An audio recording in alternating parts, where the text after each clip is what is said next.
This is how a Subway employee became one of the biggest R&B artists to date.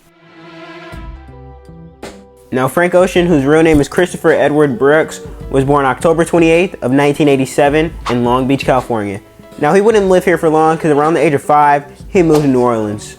Now, while he was young, he would show interest in music by listening to all of his mom's records, all different types. During his teenage years, he'd start working on making music himself. But in 2005, once Hurricane Katrina hit New Orleans, he decided to relocate to Los Angeles. He thought about going to the University of New Orleans, but he said, you know what, I'm just gonna make music.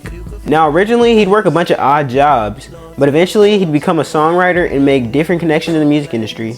He'd write tons of big songs for people such as Justin Bieber and Beyonce.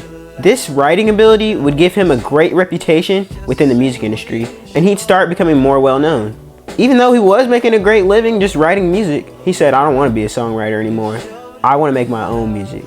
So it'd be in 2009 when he decided to join Odd Future, where people would start to know who Frank Ocean was. Now, Odd Future wasn't a regular music group. They were known for their raw and unfiltered rap. Now, even though there was many great artists, Frank Ocean would stand out for his unique R&B style vocals. Now, it'd be late 2009 where Frank Ocean would sign with Def Jam Records, but this deal would be everything he didn't want. Now, initially, they only saw him as a songwriter, not really trying to give him a chance, and they tried to shelf him.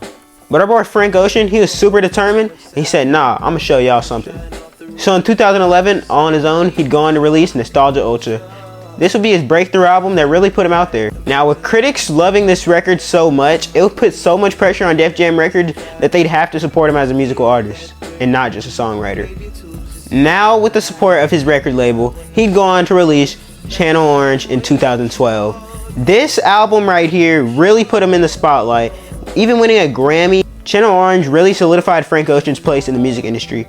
Both of these albums' success showed that Frank Ocean could stand on his own, so he tried to get out his record deal, but they said, no, you got one more album to give us. So he'd go off to pull off one of the greatest maneuvers of 2010's music.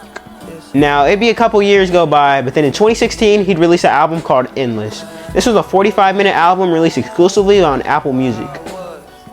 Now, fans already knew something was up, so they're wondering when the new real album would drop. Now, the next day, he'd go on to release Blonde, and boy, this album did numbers.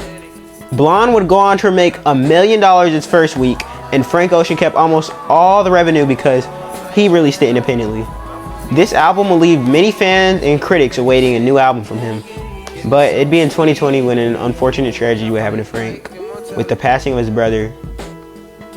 Now, this loss deeply affected Frank Ocean, and it made him just take a step back from music and being in the spotlight in general. Since then, he's really stepped out of the music spotlight, focusing more on his fashion brand Homer and stuff. So yeah, he's been more focused on fashion, jewelry, and whatnot. And nobody really knows if he's going to make a return to the music industry anytime soon. So yeah, what do y'all think of Frank Ocean?